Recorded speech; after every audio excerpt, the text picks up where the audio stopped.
In this Thailand travel guide, I want to show you what I believe to be the most underrated temple in all of Thailand. Despite only being an hour's drive away from Chiang Mai, this temple does not feature on any list of must-see temples or experiences, and is often overlooked in favour of the temples of Chiang Rai or the Chiang Mai Old Town. This temple has a stunning mountain background, magnificent Buddhist sculptures, and a beautiful mix of traditional and modern Lana architecture. The temple is Wat Banden Sala Mueang, usually shortened to Wat Banden, and in this video I'll show you why this temple is so special and how it compares to the other more famous temples of northern Thailand.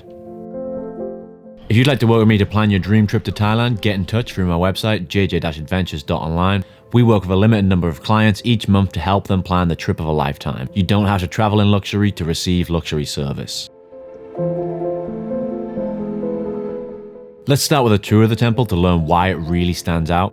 Wat Banden was founded in the 1800s, but has been renovated much more recently into the temple that you see today. The site of the temple lies about 50 kilometers from Chiang Mai, on the way to the mountain town of Chiang Dao, and can be visited as a half-day trip on its own, or as part of a multi-stop trip to Chiang Dao.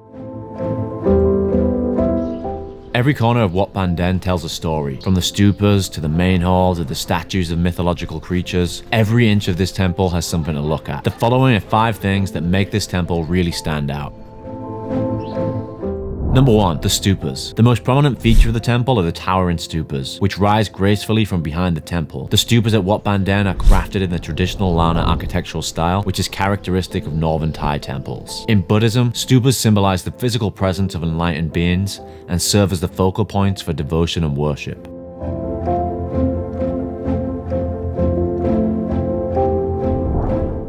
Number 2, its colors. Banden has a fascinating mix of colors, with blue, purple, and gold being the most prominent. In Buddhist mythology, blue is used to represent the vastness of the universe. Purple represents spirituality and wisdom, and gold represents purity and enlightenment.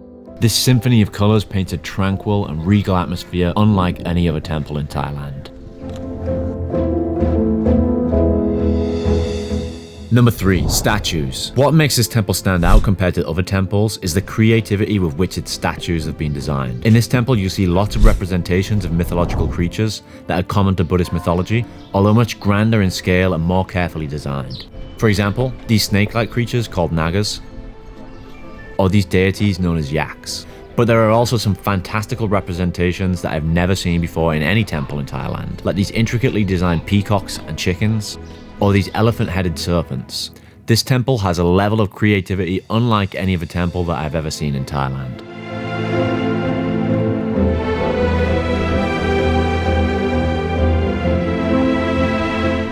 Number 4, the main hall. There are a series of different prayer halls, also known as the Ubasot, where people come to pray and meditate. These halls are characterized by their traditional Lana-style curved pointed roofs. Again, these halls are filled with intricate homages to deities and the Thai monarchy. Unlike some of the more famous temples in the region, these halls are still used for prayer and meditation, giving a more authentic temple experience.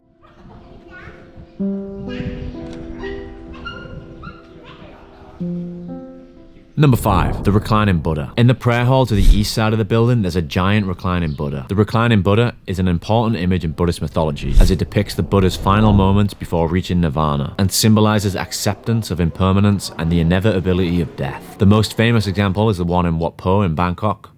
This statue is a little bit smaller than the one at Wat Po, but just as striking.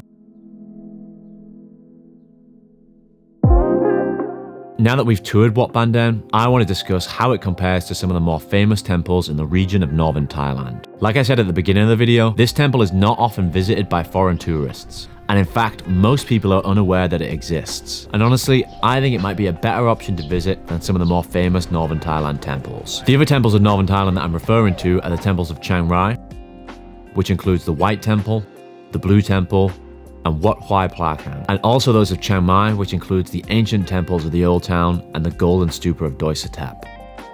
The main disadvantage of visiting Wat Banden is that it's not quite as easily accessible as the other temples. There are no regularly scheduled public transport, and there aren't many tours that run here. You have to either drive yourself or hire a driver for the day. This disadvantage can quite easily be turned into an advantage though. On the day that we visited this temple, we also visited another stunning temple on the way, an elephant cafe with 3 Roman elephants, a hot spring, and one of the deepest caves in Thailand. Before watching the sunset behind the third biggest mountain in Thailand, Chiang Dao. And there were plenty of other interesting spots along the way that we didn't visit. My point being, when visiting Wat Banden, you get to see a more real and less explored area of the country, amongst stunning natural beauty. This is as opposed to seeing temple after temple after temple. If you found this video useful, please consider liking the video and subscribing for more useful Thailand travel videos to help you plan your trip. How about now checking out some of my other travel guides for Northern Thailand.